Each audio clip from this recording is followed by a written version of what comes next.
किसी गांव में एक अमीर आदमी रहता था। उसके पास 19 ऊंट थे।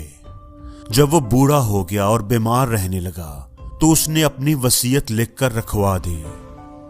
उसकी मौत के बाद जब उसकी वसीयत निकालकर पढ़ी गई तो उसने उसमें अपने ऊंटों की तकसीम के बारे लिखा हुआ था।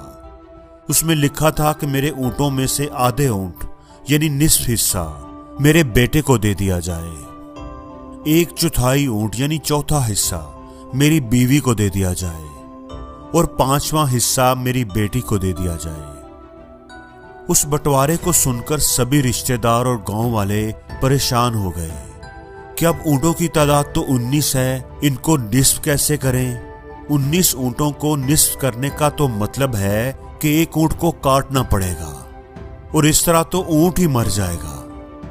अब फर्ज किया ऐसा कर भी लिया तो बाकी बचे 18 ऊंट और इनका 1/4 यानी चौथा हिस्सा होगा 4.5 और 4.5 का मतलब है कि फिर एक और ऊंट को काटना पड़ेगा।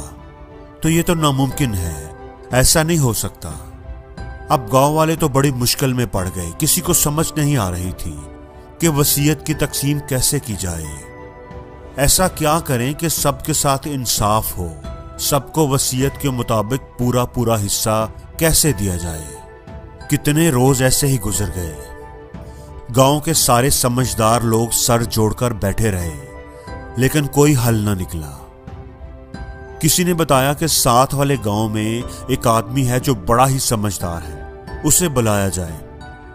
वो आदमी अपने ऊंट पर सफर करके अगले दिन उस गांव पहुंच गया। गांव वालों ने अपनी सारी मुश्किल उसे बताई। गांव वालों की बात सुनकर कितनी ही देर वो सोचता रहा। फिर उसने एक अजीब बात कही। वो बोला कि इन 19 ऊंटों में मेरे वाला एक ऊंट भी शामिल करके वसीयत के मुताबिक तकसीम कर दो।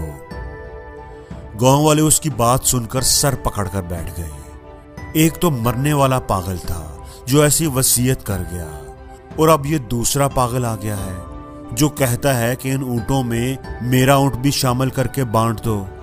उन्होंने उसे समझाने की कोशिश की कि भला दूसरों के लिए तुम अपना नुकसान क्यों करते हो, अपना ऊंट तुम उन्हें क्यों दे रहे हो। लेकिन वो आदमी ना माना। उसने कहा कि जैसे मैं कह रहा हूं आप लोग वैसा ही करें। गांव वालों ने भी कहा कि ठीक है, तुम्हारी मर्जी, अगर तुम राजी हो तो हम भला एतराज क्यों करें। अब उस बुजुर्ग आदमी ने वसीयत के मुताबिक तकसीम शुरू कर दी। उसने कहा 19 और एक मेरे वाला मिलाकर 20 ऊंट हो गए।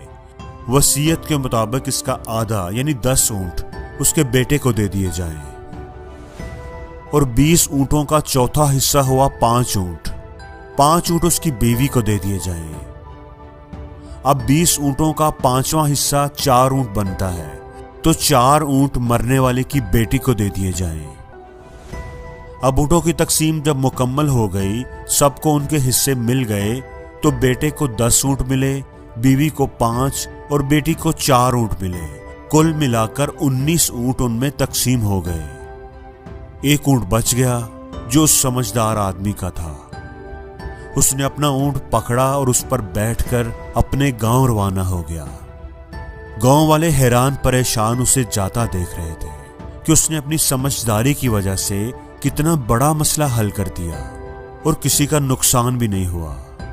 दोस्तों, इस कहानी से हमें 2 बड़े ही कीमती सबक सीखने को मिलते हैं। पहला सबक ये कि किसी की मदद करने से कभी भी आपका नुकसान नहीं होता। किसी की मदद करने में आप जो भी एफर्ट लगाएंगे, टाइम लगाएंगे, सरमाया लगाएंगे, अगर आपकी कोशिश होगी कि किसी का भला हो जाए तो आपका वो टाइम, वो सरमाया कभी भी जाया नहीं जाएगा। आपका कभी भी नुकसान नहीं होगा। वो हमेशा लौट कर आपके पास जरूर आएगा। और दूसरी बात, इस दुनिया में कुछ भी नामुमकिन नहीं। कोई ऐसी प्रॉब्लम नहीं जिसको हल नहीं किया जा सकता। कोई ऐसी रुकावट नहीं जिसको दूर नहीं किया जा सकता। जिंदगी में बाज़ दफा हम अटक जाते हैं, रुक जाते हैं, हमें कोई रास्ता नजर नहीं आता तो हम समझ लेते हैं कि कोई रास्ता है ही नहीं।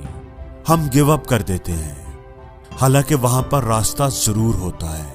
हमें जरूरत होती है बस एक मुख्तलिफ तरीके से देखने की।